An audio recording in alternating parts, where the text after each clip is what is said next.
Oh no, it's a big scary title, Yami's about to pop off. Absolutely. But not in the way that you think.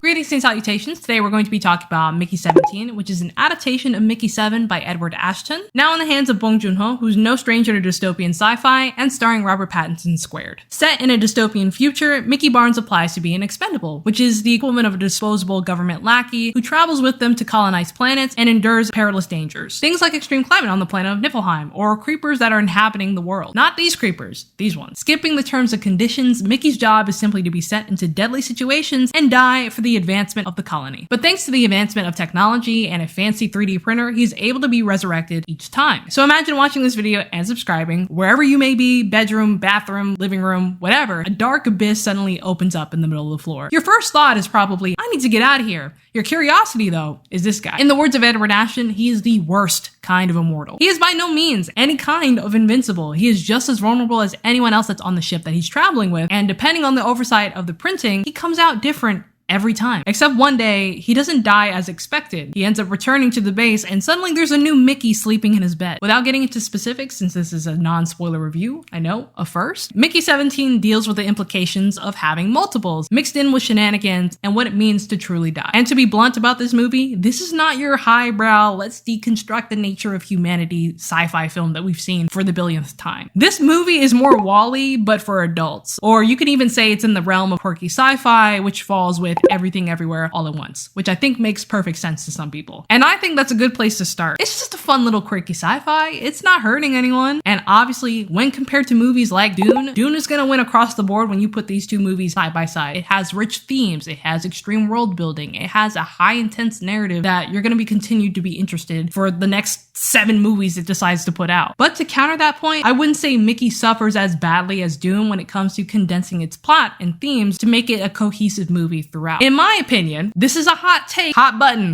Okay, don't be coming after me in the comments. I feel like this movie is more accessible to casual viewers that are wanting to explore the sci-fi world, as opposed to something like, watching Star Wars for the first time. It's a lot of investment, and the biggest thing about watching a movie nowadays is time. Time is an important structure in people's lives. Since starting the novel duology, which there is a second book, I feel like after reading a few chapters of this book, there's already a few discrepancies between this and the movie, and I feel like the movie did a lot more to entertain me and feel more convinced of the plot that's happening. Which, if I end up finishing this book, I'll go more into detail on that. This movie is nearly 3 hours long, but it flies with the dark humor, the absurdity, the existential dread that is packed all in this film that doesn't spoon-feed lore or character backstories. However, I can completely understand why people feel like this skims over or makes shallow dives into social commentary, his backstory, and even the world building for a sci-fi film. I see the movie as leaning towards the discomfort that Mickey's life is unimportant. We live in a world where life and death is government property after signing a contract. Mickey has no choice in the matter, and the one time he decides to make a decision for himself, the plot has other plans. There's a lot of work being put in to make sure this concept feels complete, a good investment of your time, but open for exploration. A large part of that is that I feel like Robert Pattinson truly has nothing left to prove to people, and yet again, he is here crushing it. I feel like Robert Pattinson is 50% accent, 50% being just a great performer. Mickey has a lot of narration scenes throughout this movie, and I feel like every time I hear his voice, it's kind of like a New York accent mixed with a rat in the 1950s, kind of speech pattern. I don't know if that makes sense to anybody, but to me, it makes him feel like he's a very meek character. He's also adoring towards the people that he really cares about, but at the same time, he's just a natural avoidant, so anything that is death and conflict related, he will skirt off the table. And when you throw Mickey 18 in the mix, who's this repressed anger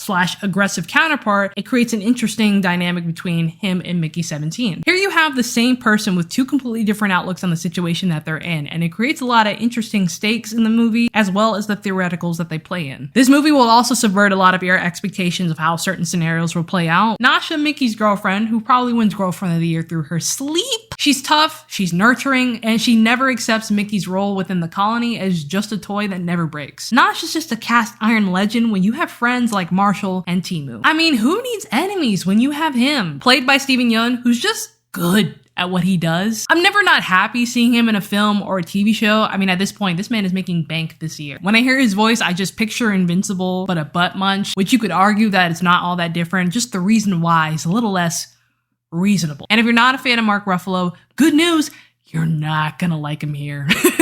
Except this time, it's on purpose. He's kind of the worst kind of leader. He's arrogant, he's entitled, he thinks he's better than you, and to top it off, his wife's insufferable too, so it's just perfect, you know? There are several scenes throughout this movie where I'm screaming in my head, they have got to go. Although Mickey 17 is a simplified plot with broader themes that could be explored, it does suffer from being condensed by greater means. Some scenes throughout the movie can come off a little disjointed, like it's about 30 minutes into the movie before you get the first title card, and you're way invested at that point, so you're thinking, oh, that's strange. There's one scene where we have multiple characters talking at the same time, and then there's another scene where we have a character focused on what's going on, or we have a scene that's already happening, and they cut back and forth between another scene that probably happened and then the scene that we were currently watching. And this can be difficult to track, especially when we're starting from one point of the plot and then we go backwards to catch up to where we're at. I'd also say there's some minor characters that they feature that they don't really do too much with, and they end up falling away slowly from the spotlight with no explanation, no resolve. I'm not gonna lie to you, it is noticeable, but it's not enough to where I would personally detract it from the plot. I mean, they weren't really doing anything important anyway, so. And I guess for people that haven't dived into this quirky sci-fi genre, it's highly eccentric, but it also has very provocative sexual themes throughout this movie, so if that is not your vibe, don't do it.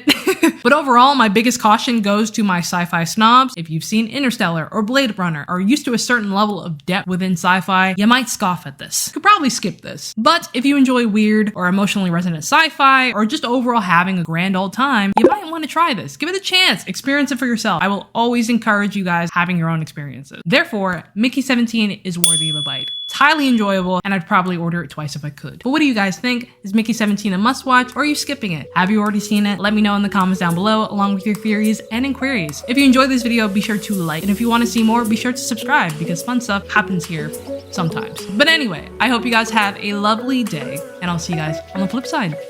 Bye.